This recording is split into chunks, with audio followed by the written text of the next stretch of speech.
Didn't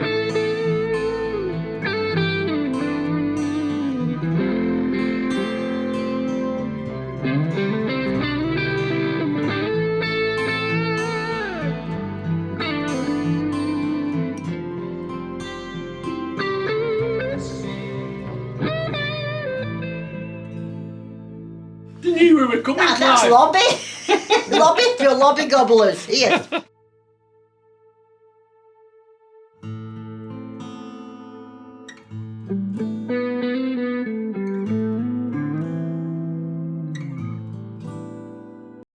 Right, today you can argue we're in Rosendale, we're in Lancashire, we're in Yorkshire, we're on the border.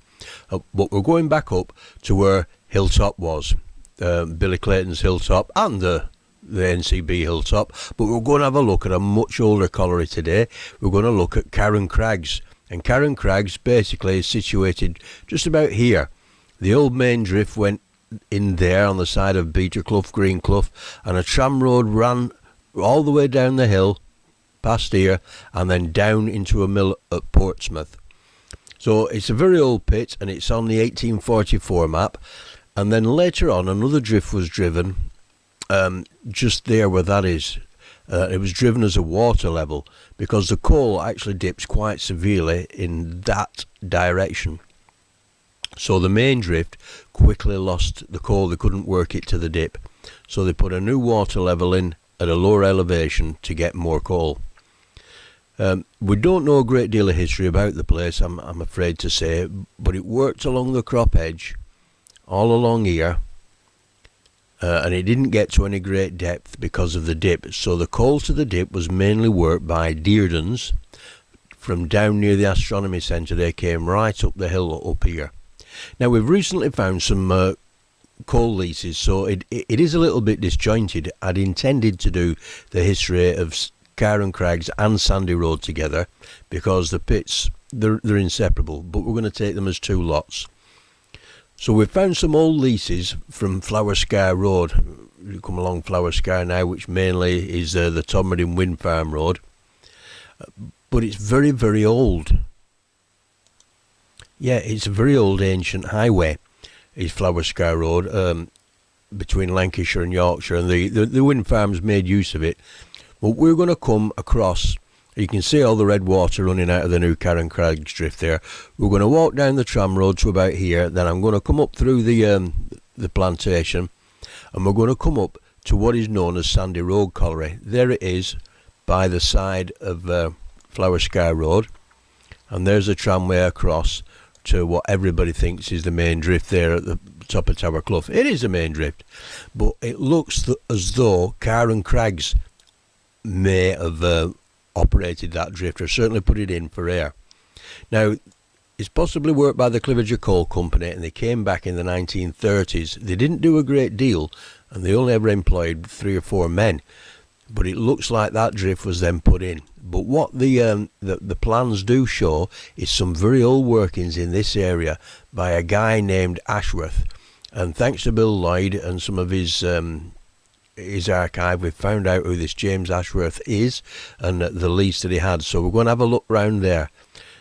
So Sandy Road Colliery is part and parcel of the Carr Craggs story because it reopened the old Carr Craggs workings, and they got the coal out of there for many years between 1943 and 1966, and they actually used part of the old Carr Craggs there. That all their water from Sandy Road went out there. But we'll talk about Sandy Road on another occasion, but we're going to incorporate it today. So here we've got the original Carr Craggs colliery on the 1844 map. Notice that coal pit there. I'm not sure which pit that's from. I'm not saying it's from Carr Craggs. It could be one of Dearden's air shafts, but certainly there's the tram road going down. And Coal Pit House, there doesn't seem to be any sign of that anymore. That seems to have totally disappeared. And then the tramway goes down, there's that definite curve, and down towards Portsmouth, and we'll just get onto the other map to show the continuation of it. And there we can see the bottom half of the tramway going round there. Engine shed, that's interesting, isn't it? Going down to the mill in Portsmouth. So that was obviously the first kind of customer. So this is the old Carr Craggs colliery. This was one of the drifts, and it's been, you just see the walls here? It has fallen in. But luckily, like Blue Peter, we've got a photograph we took earlier. Now, I don't know a great deal of history about the Carr Craggs pit. I have a feeling somebody does, and it'd be nice if they passed it on, like who owned it. It appears on the first edition of the Ordnance Survey, which was surveyed between 1844 and 1848. And it shows the pit, and it shows a tramway going right down to Portsmouth to one of the mills. So it was quite well established. Again, it was working the Lower Mountain, well, Union Mine.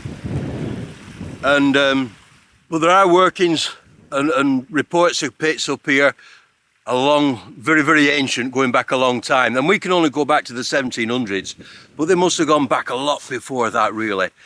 Tussie was telling me yesterday when they got into some old workings that they reckon were from the 1700s. And Sandy Road, which reworked this pit, well, that broke into some old workings, and they found the old whiskets and sleds and wooden shovels and what have you. Now, because the coal dipped so steeply here, what they had to do was drive water levels in the stone to provide drainage and then work the coal back to the rise. So this was worked in at least two stages. The first water level, and then they drove a deeper water level to get to coal further in by. And it looks like in the 1930s, I think it's the 30s, the Cliviger Coal Company came back and they didn't seem to employ many men. Again, I've got to look the correct date up for you. They didn't employ many men, but on the plans it shows the drainage level for here, which came to the Lower Mountain, was extended into the Upper Mountain, and it has a date of 1930 on that. But it doesn't show any workings in the Upper Mountain, and we've never found any records of any. But what's interesting about this as well is when we was working at the New Hill Top, we uncovered workings that shouldn't have been there. We found an old shaft and an old water level. And the old water level must have been driven either out of the water level here, or like this drift comes out to the side of Green Clough, it must have been driven out of the clough. And it was very old and it was very narrow. But again, there's no records of it at all.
So this is part of the old tramway.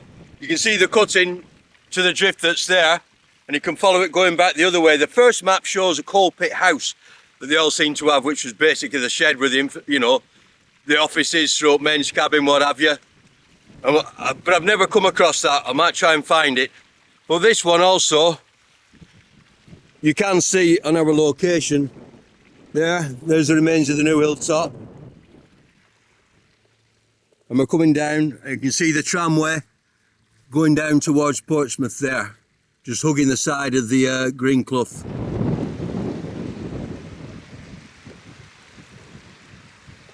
This is the second level they put in, which ran deeper than the first. You know, so they drove through a lot of solid stone to get into the coal, which meant that they could go and work the unwatered coal further down into the dip, so they could cut across on the level and then work back up to the dip again, giving them another lease of life. And you can see there's plenty of car water into the river here. But this level also was extended into the upper mountain in the 1930s. Now the thing about the seam section at Sandy Road is that above it, it's like 4'6" of Union coal. Above it is bullion stones and predates, which you can turn into iron.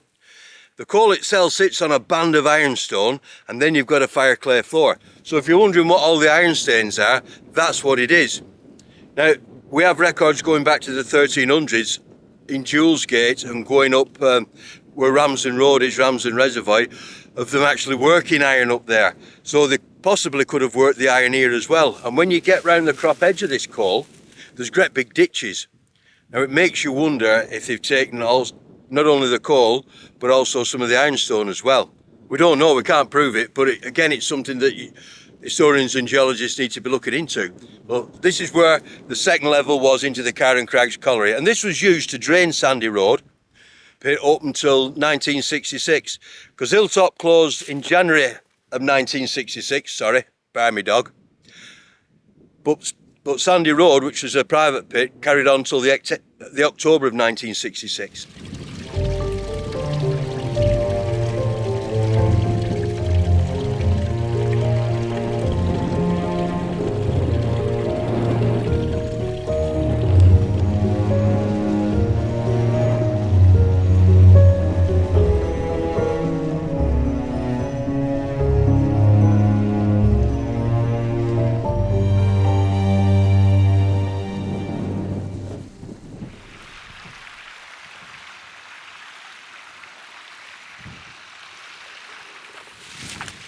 As you can see, the old tramway carries on round the hillside, but at some point, whether when they came back later on, I don't know, they put a tunnel to carry the tramway through. On this side, it went through a small tunnel through the hillside. You can see it going in at the back of us here. Now whether the old tramway road got so deteriorated or not, I don't know, but according to Father, this is what they did. He remembers the tunnel being opened. Well, not being opened, he's not that old, but he remembers it being open.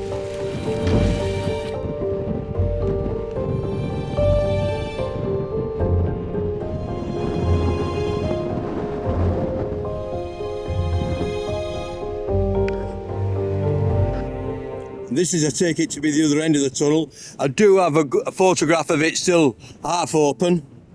You can compare it.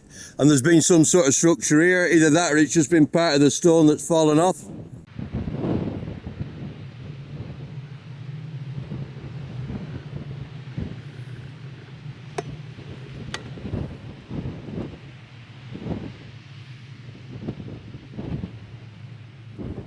This is the head of the incline going down to Portsmouth to the mill. Now, the pit was on Townley land, so we might get some records if we get through the Townley papers. But at the bottom of this valley as well was a mine where they got fire clay from. The name always, I forget it, Bank something or other. It's not Bankwell, something, another one. Slipped me mind, old age. Well, that goes into the strata around about the Holcombe Brook area. And Brooks and Pickup, who leased the Townley collieries, they worked that. So as I say, getting into the Townley papers, we might find something. And I've never even found the pit on the inspector's reports, not to know that it was this one. Again, that's unusual because I've been through them all from 1851. So it's a bit of a mystery. So sadly for the time being, I can't find a great deal much more about it. This is the incline going down to Portsmouth to the mill. Again, you can see how steep it is. The only other bit of information we've got on the area is a guy that came along and he was either taking photographs, but he was doing something in the clough here in Green Clough. And he slipped and he fell and he died. And his dog stayed close to him until they found him. It took several days to find him because they didn't realise he was missing and they didn't know where he were. And it's a little bit like the story up in the Lake District where the guy fell off, was it Striding Edge? The dog was found by the side of a skeleton. Later on, the dog looked well fed, but the master was a skeleton. How do you work that one out?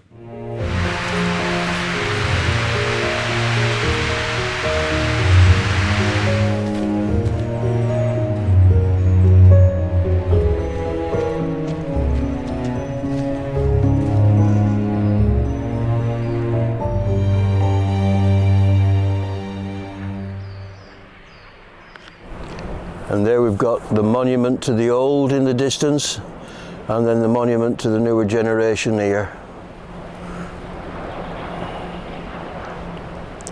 Which do you prefer?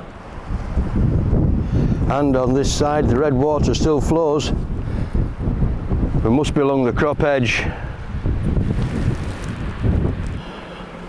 Well, I'm not saying that's a drift in, or has been in the past. Is it just a natural spring? But you can see the iron content of everything up here.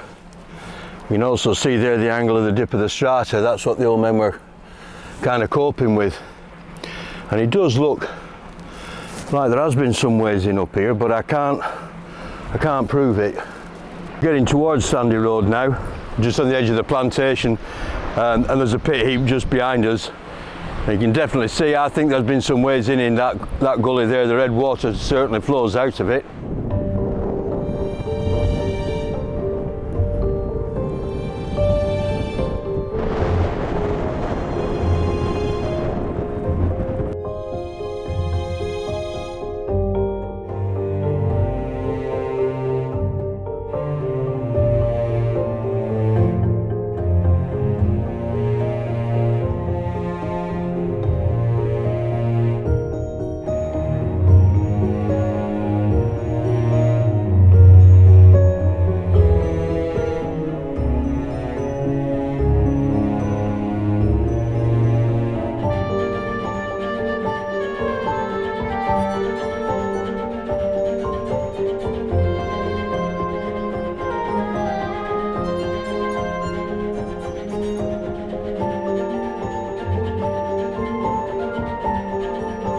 So although I've been a little bit disjointed with this video, the way it's got put together, I do apologise. But what we do lack in information on Carr and Crags, we do make up in the area for plans, because Big John collected plenty of plans. And we've got some crackers of Templey's workings and Dearden's workings, as well as this of Carr and Crags. So this is just an overview of where it actually is. That's Hilltop, the actual farm. And there's Green Clough, and that shows the second water level that was driven and how the workings were driven across. There's the main headings and the boards taken off them. Now this little section you can see is actually Ashworth Sole workings. Now the coal dips that way, about 1 in 6, 1 in 7. So can you see they've driven the water level in till it's hit the coal, and that's the lowest working there. Although the old pit where I'm sat, that's the water level there, and that's their old workings, all working up to the rise. Now Hilltop, the new Hilltop, is situated opposite, and there's a drift in there. It doesn't show it, we can't find any records of it, but we hit it, and we hit the workings. And also some other workings were opened up, and they had car seats in them, where the colliers had sat and had debate, which making me think of, was that when the Cliviger Coal Company came back in the 1930s? And there we see the boundary. There's a boundary stone still there with the T and the D on it. The Townley land and Dearden's land, and actually it says the same. The coal actually dips at 4.5, which is quite severe. Well, 1 in 4.5, I mean, it is pretty steep, that. So this is the first drift where I was sat, and the older workings that come in, and they've driven the water level off. It looks like there's old workings there, and then this other water level has been driven from lower down, and it intersects the Union Seam there, and that is where their true water level has been driven. But it is carried right on into the upper mountain, 1930. I hope this plan we can keep it flat. We come across, and this is where Ashworth Sole workings are. Can you see?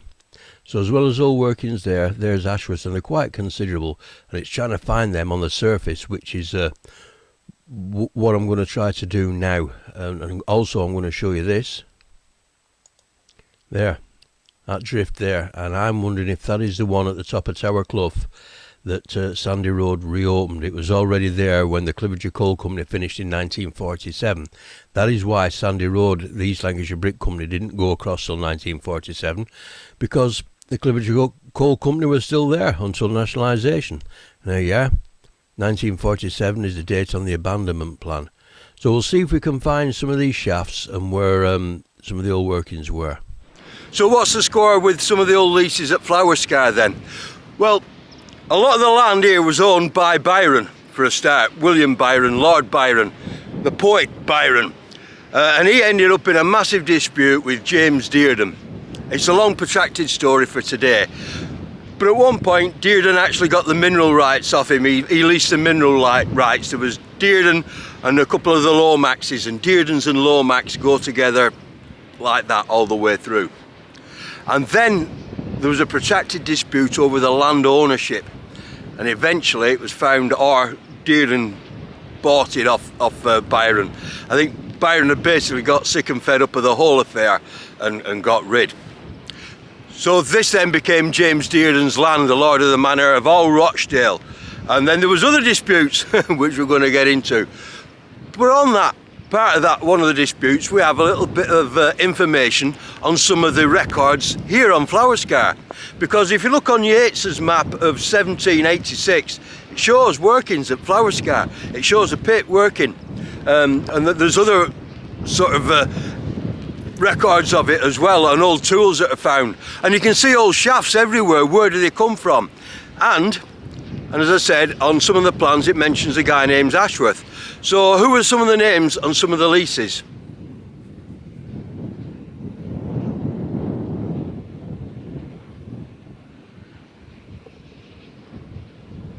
It's a lonely road, isn't it, in the middle of nowhere, a very ancient highway.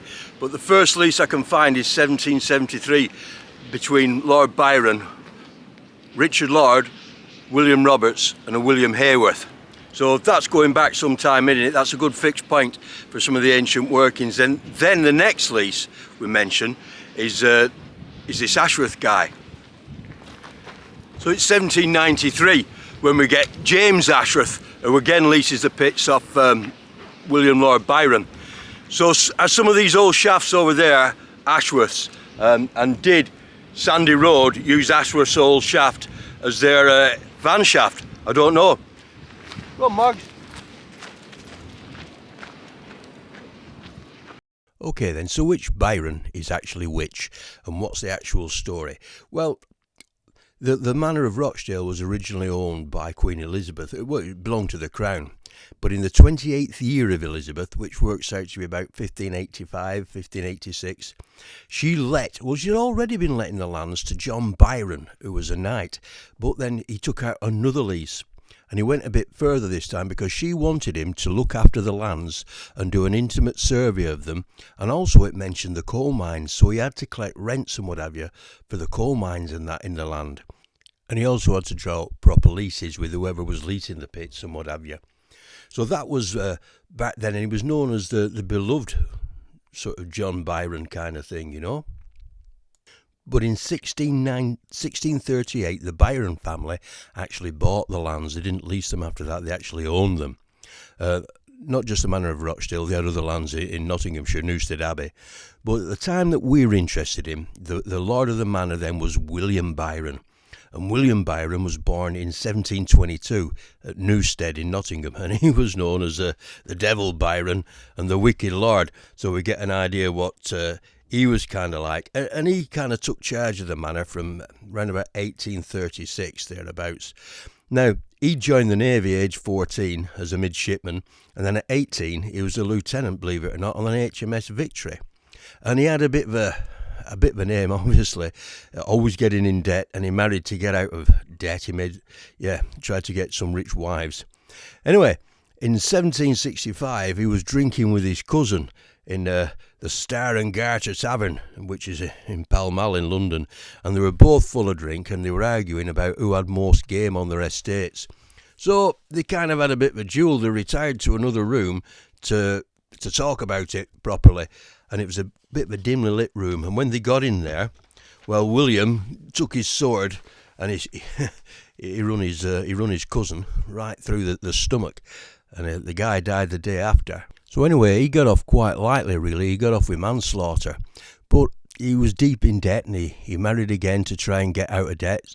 He squandered all his second wife's money, kind of thing, and his son died.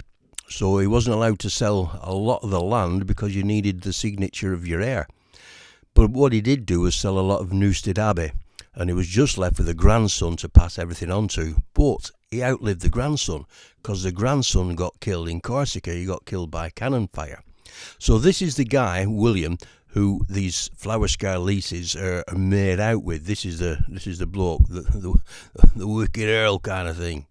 Now, I suppose in a desperate attempt to relieve some of the debts, in the September of 1795, he put up the mineral rights in part of the Rochdale Manor. He put them up for sale by auction, and the auction was held at the Roebuck in Rochdale. And those mineral rights, or a 21-year lease to them, were bought by none other than James Dearden, John Lord of Cowm, and John Lomax.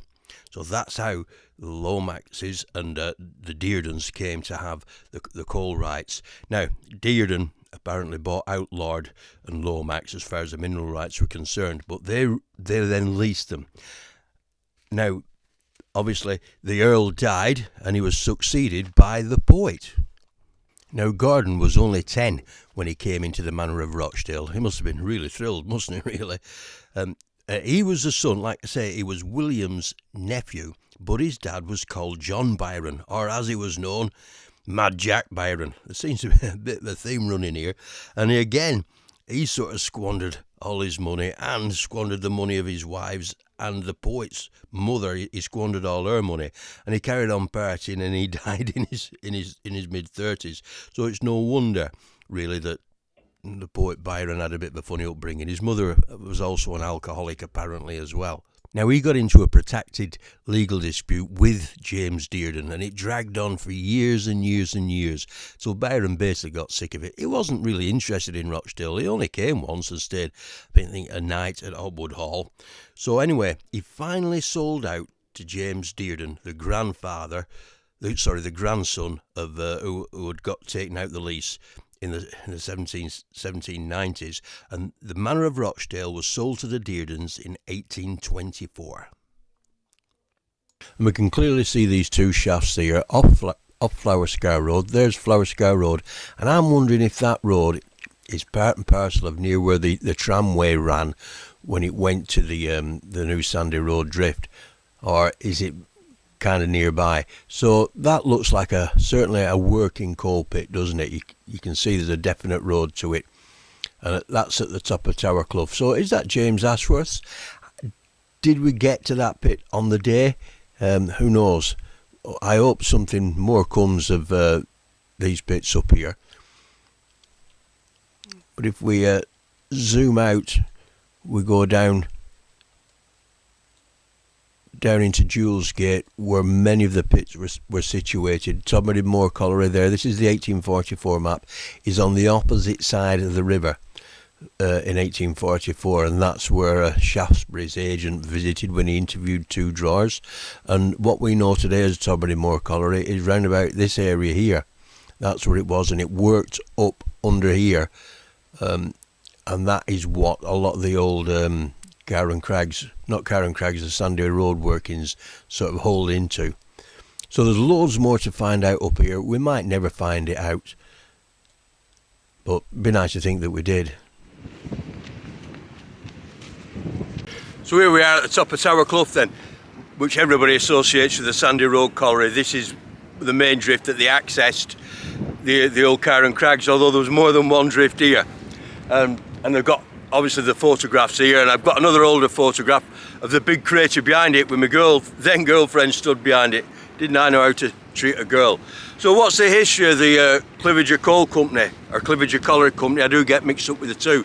Well, all I can do is go back to George Hayes. And George, like the rest, I'm not putting myself on a par with George for one moment, but all of us historians can get things right and wrong because perhaps you've seen a document or you haven't. Now, George says there's a difference between the Cliviger Colliery Company and the old Cliviger Coal Company. That's what he says. I don't know if that's true. But the old company certainly incorporates a local guy that we're going to get involved with when we look at the Foul Clough collieries, which is the Haig, John Haig, and his son Reuben oh, I forget what his brother was called. He could have been called John as well. They were part of the Cliviger Coal Company, or Colliery Company, and I know they were till he died, because it says in his will when he died that he was part of that company. But the main Cliviger Coal Company that people think of in Cliviger was run mostly by the Joblins, and the Joblins actually came from up near Alston, a place called Brampton, and they came from there, and I think they went to Newcastle first and then down here. But most of their pits were situated working the Arley mine down the Cliviger Valley. You know, you've got Union Pit, the Whole House and the Railway Pit, Balance Colliery, Stumps Cross, working the Arley coal, which is one of the best coals, house coals in the country. But it seems that they also had leases up here as well. Perhaps they came as a job lot. According to George Hayes, they were leasing off the Abingdon family over there. Well, some of this land in Cliviger was part of the Duke of Buccleuch's land, I believe. So maybe that's why it became a job lot. So John Haig was part of it, a guy called Collins, Edmondson. Here, I'll have to read it for you. So we've got a name of John Collins, William Edmondson, John Haig and Robert Ormrod, and also part of that as well as an Earnshaw. James Earnshaw's mentioned. An Earnshaw, of course, is a massive name in Julesgate. Now another boundary that runs close to here is the boundary between the Townley land and then what became James Dearden's land. And if you go around the hill, certainly going more over to Hilltop, you'll see a big boundary stone that's got a big D on one side and a T on the other.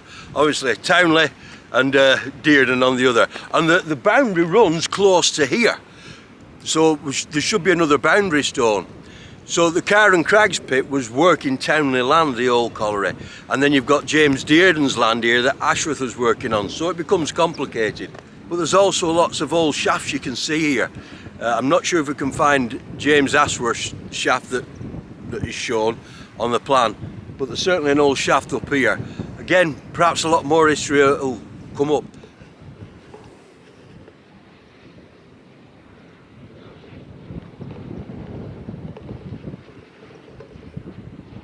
Well, I can't 100% say for sure, but there's a hollow there that's filled with water.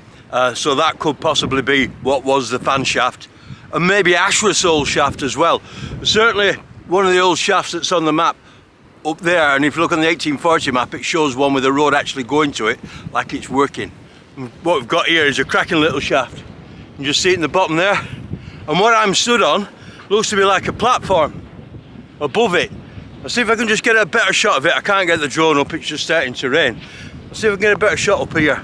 You see, we've got the platform, looks like a platform in front, and you can see the shaft hollow behind. Now, has there been a gin stood on there?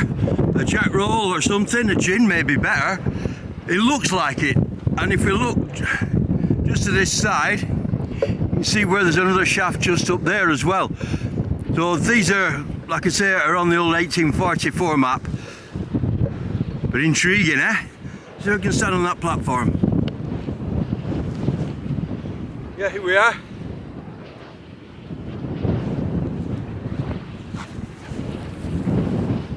So a clear shot of this old shaft that was up, just further up on the hill, and you can see the other one just down there, and then possibly in the green land there's another one there as well. I can't say for sure, but it would be kind of going on for in line with Ashworth, but we think is Ashworth's as well. So there's an intriguing history behind a lot of these old shafts up here. Will we ever find out? I don't know. Anyway, I'll let you see where in relation to Sandy Road we are.